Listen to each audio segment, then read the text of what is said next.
Hello and welcome. On January the 7th this year, 2026, the government dropped a new road safety strategy, and the rules are changing. The headlines are screaming about zero tolerance drink drive limits. But just ignore that for a second. There is a quieter, stealthier change that's going to catch out millions of drivers. So today, I'm going to break it down for you. Everything from the new proposed seatbelt laws to the Alcolocks. But the big question, is it actually just about safety? Or is this a whole new era of surveillance and revenue generation for the government?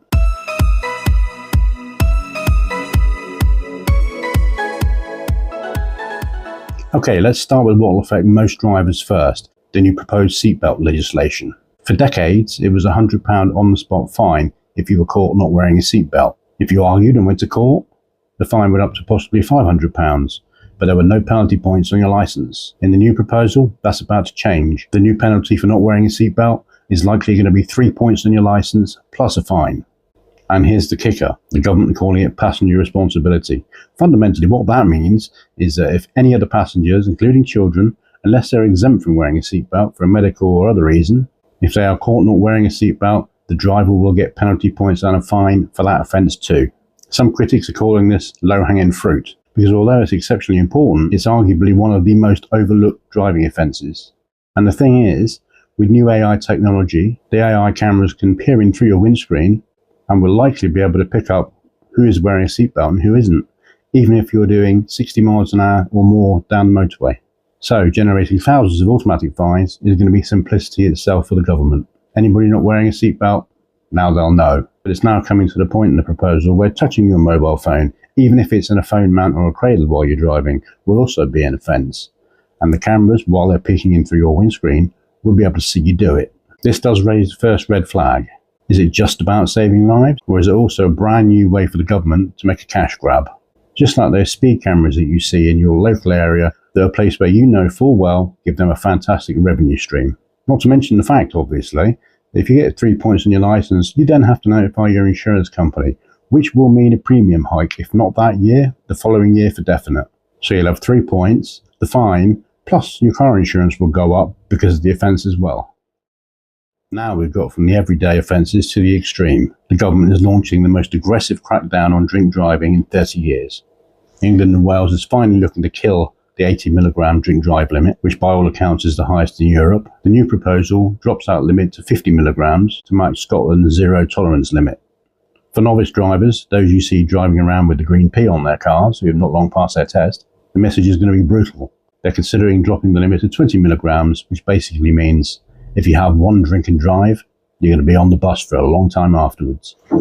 But the real game changer is the immediate suspension. Right now, currently, you can still drive while you're waiting for your court date to come up. So if you drive for a living, or if it really was a terrible error of judgment, you've never ever drunk driven before in your life, you have a chance to make lifestyle adjustments and plan for the probable ban you're going to receive. However, under the new proposed legislation, failing the roadside breath test will likely mean your license is seized straight away, which obviously means you won't be able to drive, so your car will likely be impounded, which will be another cash grab because they'll charge an impound fee for you to recover your car, unless you've got somebody that can come and collect it straight away, unless it's parked somewhere where it can be left. Now, I fully support seatbelt legislation and drink driving legislation, and obviously I, like you, want safer roads to drive on, for us and future generations, but the government are referring to this as removing the risk. Personally, I call it roadside sentencing. It also gives the police power to be judge, jury and executioner, as it were, which makes a total destruction of the separation of powers and creates a police state. It treats the privilege of driving to be something that can be revoked on suspicion alone, completely bypassing due process. Granted, when you get your court date, if you're found innocent, you'll likely get your licence back. But what about the duration that you've had it revoked since the offence up until your court date? It could be weeks or months. And then there's the other issue. What if the device they use is faulty? What if it hasn't been calibrated recently? What if there's another reason why you failed the breath test? Are you still going to be immediately suspended and have your licence taken away from you? I understand the government's desire to catch habitual drink drivers, but there has to be a limit. However, I must say the most radical thing that they've got in the proposal is the Alcolocks, a device hardwired into your car's ignition so that you can't start your car until you've passed a breathalyzer test. So if you don't blow a zero, you won't be able to start your engine. Granted, on paper, it's fundamentally a great idea, a technological shield, but in reality, it's full of holes. For starters, the type of person who habitually drink drives, or somebody who chooses to drive while banned, is exactly the type of person that will likely cheat the system. So maybe they'll bypass the unit, or get a sober friend to blow in the device for them before they actually start their journey. But the government have thought about some of this, and they're not daft. So just how will they prevent the cheating? In comes the rolling road test. This test will demand that you provide a sample of breath while the vehicle's in motion to prove that you haven't actually used somebody else to blow into the breathalyzer who hasn't had a drink, and that the person in charge of the vehicle is actually under the drink drive limit, whatever it may be. This, of course, is an absurd idea. For some time now, we've had strict laws in relation to distractions and touching mobile phones while you're driving your vehicle. And yet this policy, if implemented, involves you being distracted while you're driving your vehicle to actually blow into a breath test. That's going to demand your physical attention and cause a serious distraction while you're driving. So that is indeed a ridiculous notion. It does beg the question, are we solving one safety issue by causing another? And for sure, a step too far in state control of your vehicle while you're driving it. Another key issue is the state declaring war on evasion tactics. Yes, we're talking about the ghost plates that people use.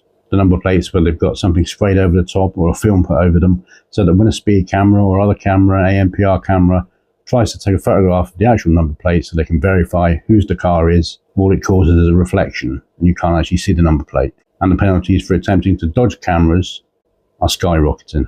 So, with new proposals come new seatbelt points, possible immediate bans, stricter convictions. These will all hit your insurance rating.